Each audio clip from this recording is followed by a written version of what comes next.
All right, this is where I'm going to do my next scenery project. I've already started trying to get the rock molds and rock faces together. And so far here, I'm using one rock mold for all these. Here's the mold I'm using. This is from Sterling Models. And I'm pretty much using this same mold for everything. That's the full mold right there. And here's some more smaller pieces from it. From the actual mold that I've cut up and painted already. It's the full mold. Let me do the little tiny pieces. That one. That one. I got this one here that I can probably easily break here and up here to make little pieces. And it's going to basically be that mold right there. So I've come up with this so far. Putting these together. I got a crease right there I don't really like.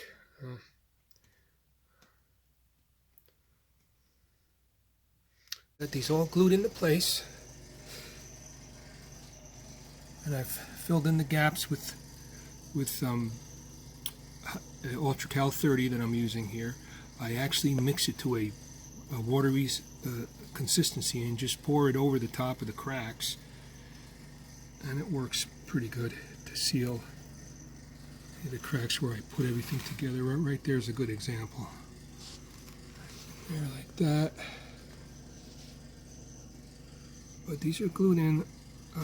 This is ready now, I believe, for the ground goop.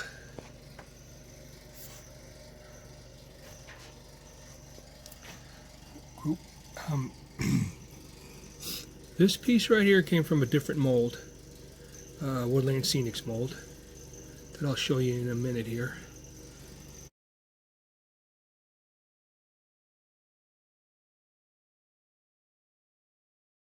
And all these other ones here, these are all from the same.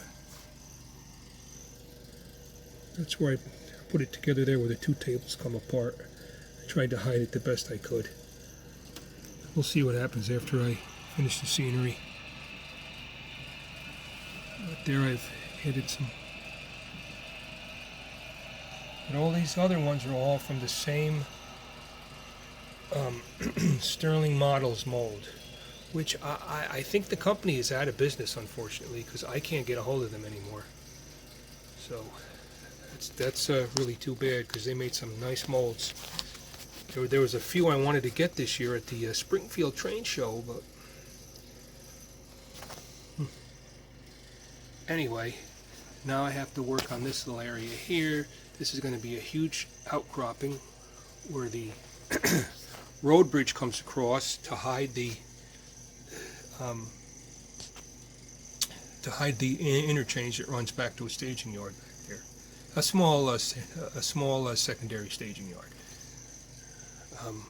Alrighty, I got my rock faces in, I guess and I've ground gooped it, and everything looks pretty good.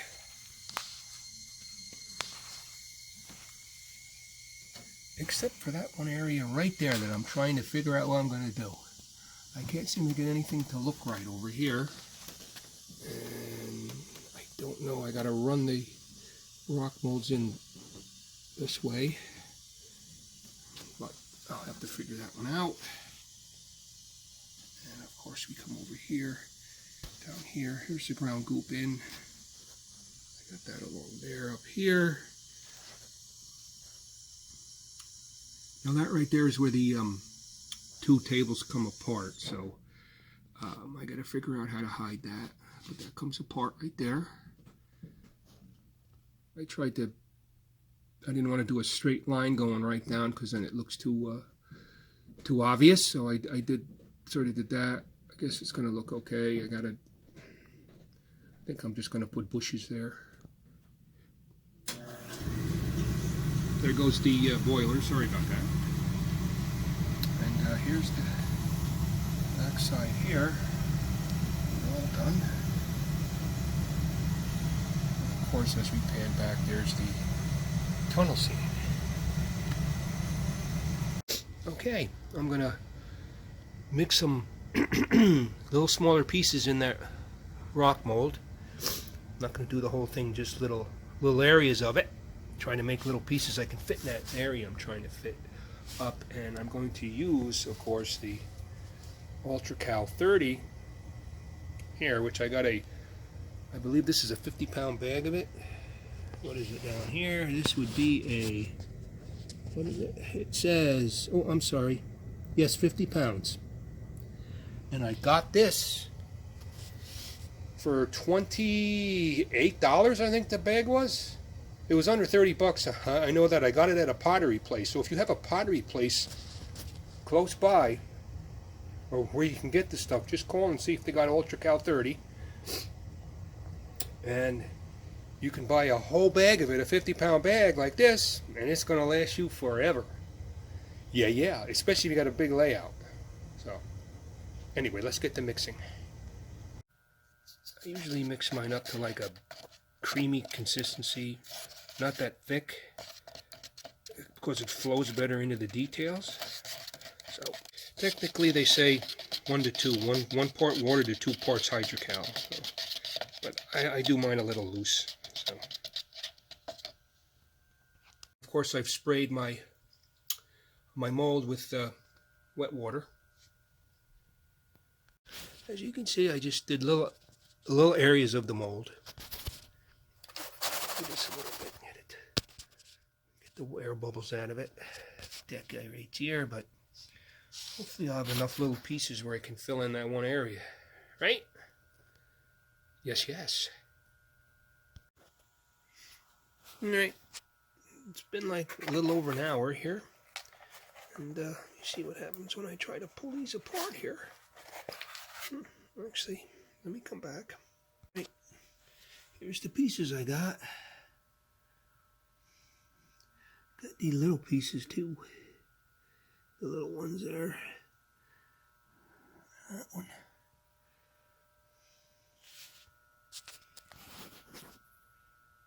Here's the first piece I got right here.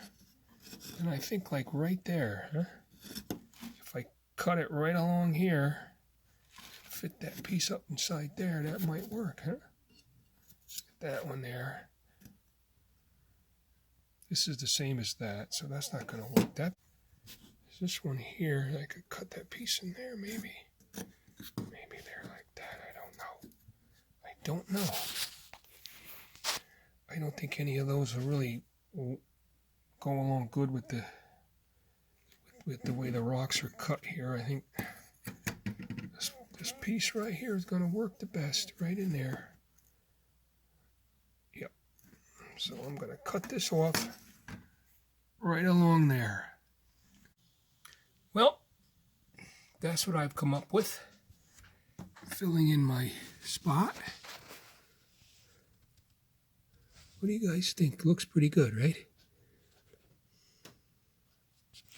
It's actually 2 pieces I put in there. You can see where I added the, actually mixed up the loose, the very runny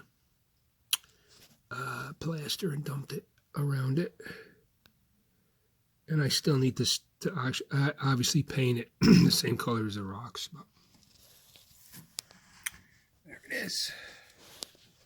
There she is. So let's do a whole panoramic view of this here. Okay, we're starting right there. And we're running all the way across here.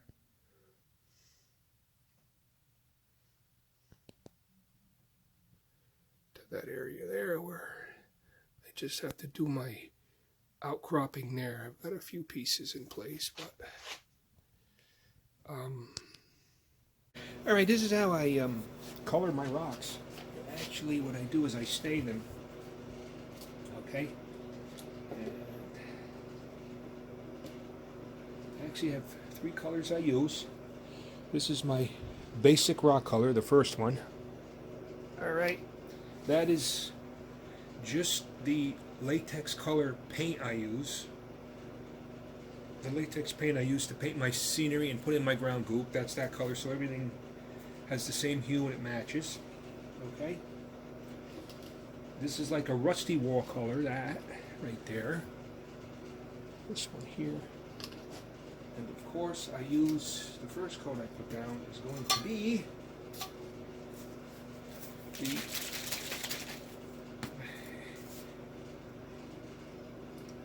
India ink. Black India ink. Diluted with water, and of course all of these mixtures have a little bit of detergent in them to get them to flow good. Basically, I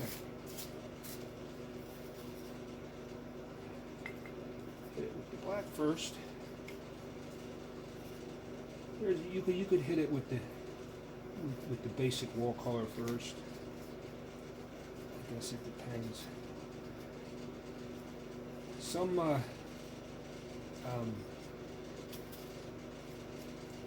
the hydrocal plaster you get, some of it is darker. Like this stuff I bought from the pottery place is a little more gray in color than the Woodland Scenics lightweight hydrocal. Woodland Scenics is it's whiter.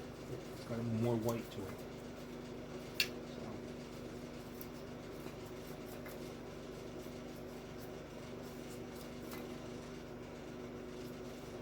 I hit that first with the black.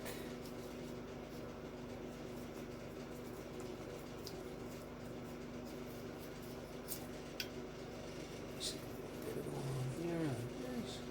A little more in the crevices, let it soak in.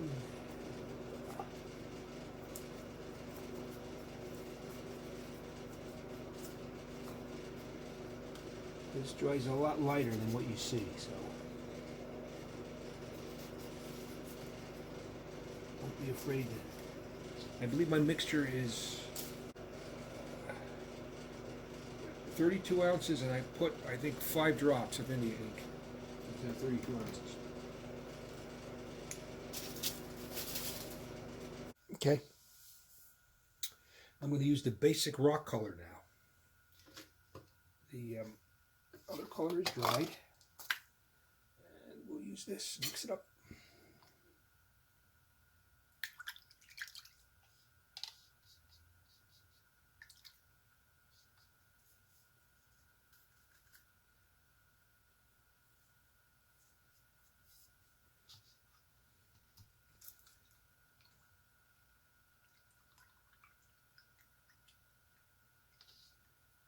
Trying to mix it up, it all settles to the bottom. Nice color there, look at that.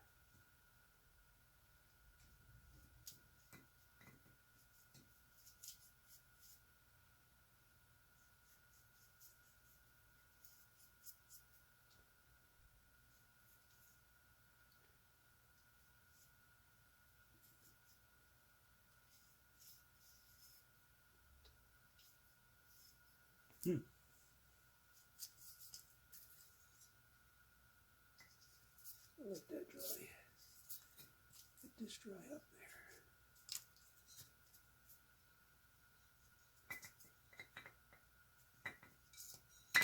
Oh, a little bit too much on there. Alrighty.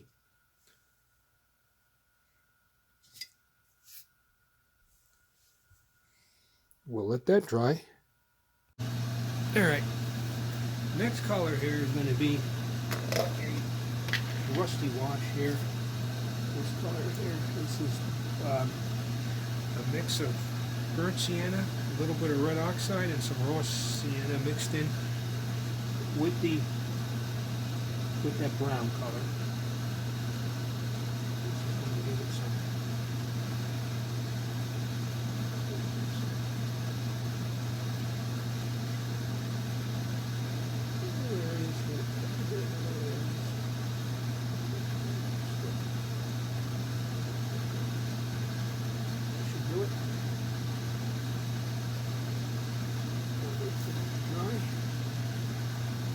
This is my initial coat on these things.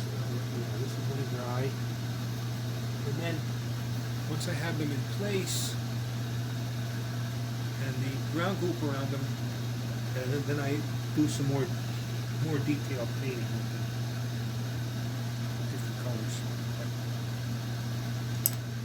That's the basic color of my rocks. Before I glue them to the scenery base.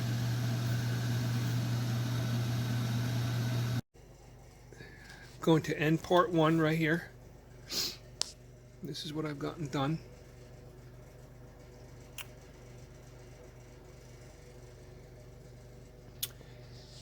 And in part 2, I'm going to figure out how I'm going to get this to look realistic. I'm actually considering carving some stone out of foam and try to match the rock molds I have. See if I can match it with a foam outcropping here. But that'll be part 2. So like and subscribe if you like the content, and I'll be back with part 2.